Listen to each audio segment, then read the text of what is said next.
kitchen, take me flowing, take me queer and take me twisting, for I too believe in me and you somehow trust in me. Love, love, love is change. Love, love, love. It's Tuesday, October 8th. We've been here a week, just about. It was a week ago we arrived. Today, Cece and I went to the Life Science Museum in Durham. We were going to go anyway, but when I was looking up the details on the website, they had a pop-up that said if you have come to the area because you are escaping Hurricane Helene or leaving the area because of Hurricane Helene, you can get in for free, which I thought was incredibly lovely. So we went and we got in for free. It's a really incredible place. It's an outdoor kind of nature reserve. They have animals, they've got playgrounds, and one of the highlights for me was the butterflies. They have a butterfly kind of conservatory. I'm sure it has a special name. I don't remember what it was. So we went there. They had a train. Take me queer and take me On the train. Wow, my hair looks terrible. We're getting ready for the tunnel. Ready for the tunnel. Everybody's going to do that stuff.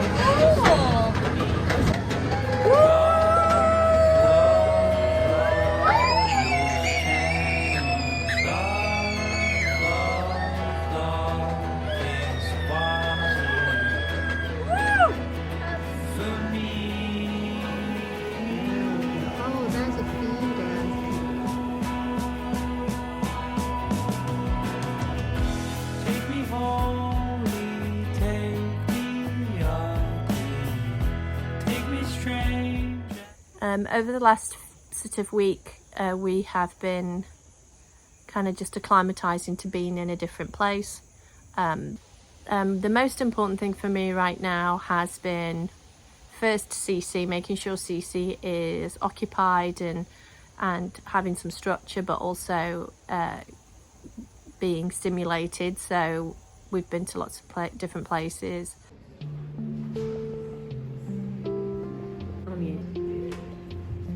That's it.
I love picnics, and so that's been important. And I've also been trying to give her some school activities to do so she's not constantly on the iPad or watching TV. So it's been kind of a blessing to get to spend this time with her. She's an excellent companion and we love being together, so that's been really nice. I have to kind of accept that as a small advantage of what's happened. Another part of what I've been doing here is trying to kind of keep up with information so that if people didn't have internet back in Asheville, I could share things that came on Facebook or cropped up on social media, places that were handing out free food, water and so on. The area is still without running water, but our place our house got power back yesterday, so that feels like a big milestone, and a relief, so that's really good.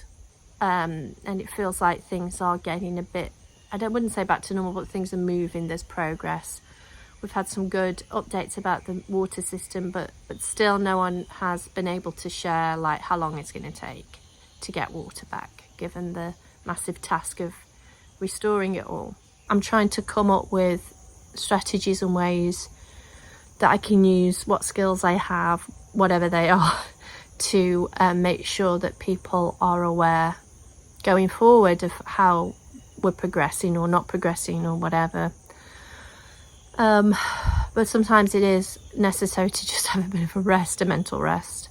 We're just trying to take day by day, really, trying to kind of decide what will be the point where we go back. I'm quite eager to go back.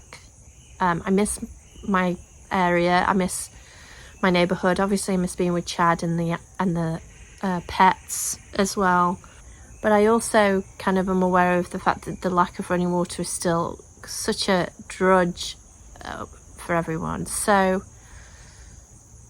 I haven't come to a decision about that one. It's hard, you feel really helpless when you're so far away, and even though I know that I need to kind of focus on taking care of Cece and all the rest of it, there's part of me that's thinking of all the things that I could be helping with if I was in Asheville. Chad is hopefully going to come down this Saturday, and maybe we can talk about then what would be a strategy for going back. Oh, Bob. Oh, Boda, are you sad Daddy's leaving? I know. Don't be sad. It's Monday, October the 14th. So we've been here almost 2 weeks. It'll be 2 weeks tomorrow. We had a really lovely weekend. Chad came up to visit for a few days, so that was wonderful. He came on Friday and today's Monday. He came and he just left. Saying goodbye to my girls. Aww. Hi, Boda. Hey, I'm gonna Boda, give me a miss kiss. you. Aww, she's gonna be so sad when you think leave. Boda knows that I'm leaving. I know. Yeah. I'm leaving my girls. This is our goodbye. Week 3 post-hurricane. Yeah. Oh! She's so happy I can't pick her up anymore. No. She's too happy. Bye, sweetie. Follow me on Roblox. I think he really appreciated it because he was able to get a shower, do some laundry and stuff. Still no running water in Asheville. In less than 2 full days, this is our volunteer center work area. Pallets of boxes we just got in. But look at all the beautiful food back there.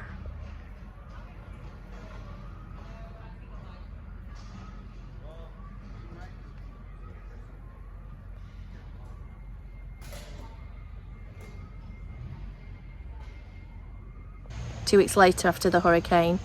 But it is getting better in that we're getting updates from the Asheville city saying that they have been able to put the pipe back in, and now it's just a case of getting the water to people. They were actually going to bypass the filtration system for the moment because the water is so sedimented, or like, you know, it's got stuff in it. So what they're doing is they're going to heavily treat it and chlorinate it, but then pump it through to people. Even if we do get running water, it will be non-potable water. But to be perfectly honest, I can deal with that. I'll take that.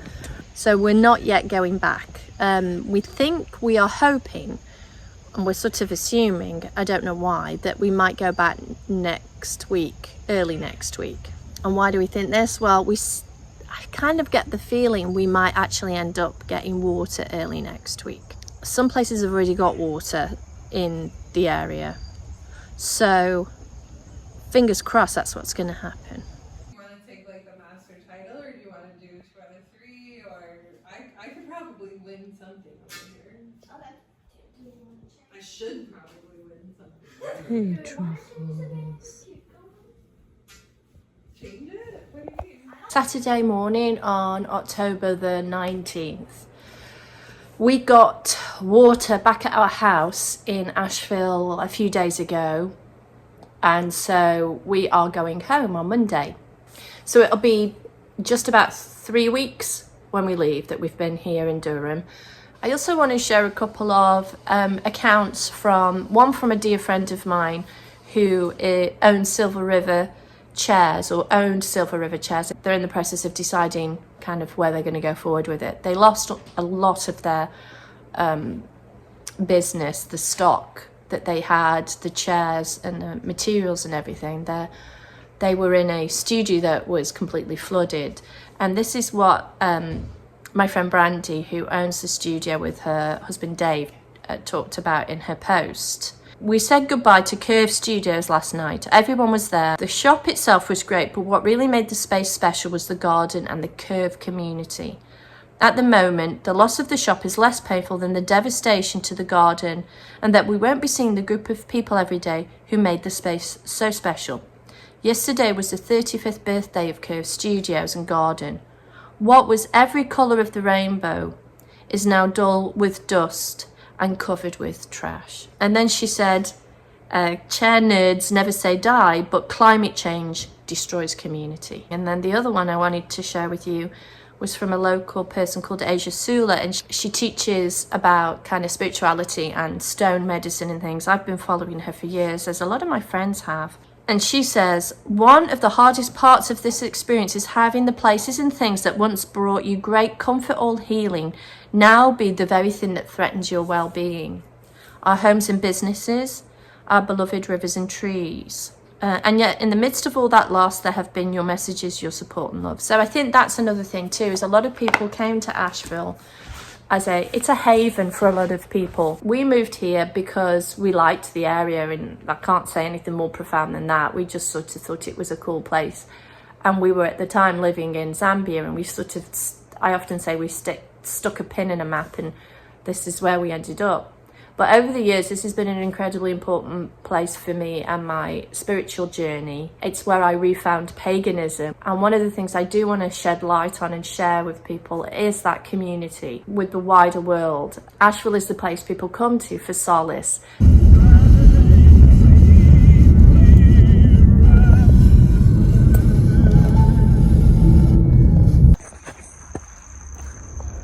Okay, we are. Where are we? Oh. We're home. Let's go in. Let's go in.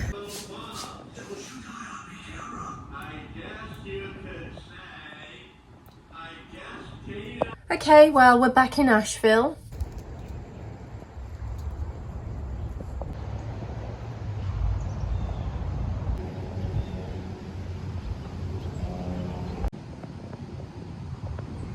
We came back 2 days ago. We did drive past Swannanoa, which is a small town to the east of Asheville on the way to Black Mountain. It's where Warren Wilson College is, and as the name suggests, the Swannanoa River runs through it. That had been really badly affected, and we could see even from the highway huge piles of detritus, and it's sad to call it garbage because it wasn't garbage before the hurricane. It was people's stuff, and it was buildings, and it was, you know, all these different things, and now it's just trash. It's strange to think of it. It feels a little bit disrespectful to call it trash. When we went out, Cece and I, today to have a look around the neighbourhood and to look at our community and how it had been affected, we spent a lot of time just kind of wandering around, and it was so dusty. So that's the thing that I really kind of noticed, and I think Cece did too, and we tried not to spend too much time in it. It was so dusty because, of course, the force of the water and the flooding had created this huge muddy mess that then has dried. When we walked around, I could feel it in my skin, and I could feel my lips getting really dry and really sort of sore from the dust. This is an old, this is a camper van, we think. And everything's been given this strange patina of kind of, it looks rust, it looks like rust, a rusty colour that kind of shows you almost, it's like a imprint of the water, of where the water was. And when you look at the trees and the areas, you see the full power of that water.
say